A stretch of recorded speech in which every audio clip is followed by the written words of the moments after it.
We bring you the answers to all your questions. Be better than others. Enjoy the benefits of knowledge. Accept the answers from us. 78F. To stay comfortable and save money this summer, the U.S. Department of Energy recommends setting your thermostat to 78F 26C when you are home.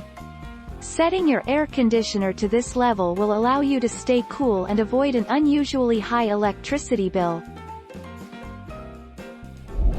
Our mission is to provide accurate answers. We think without knowledge, it is impossible to live a balanced life. Be competent, be skillful. Thank you for watching. Don't forget to subscribe and hit the bell notification.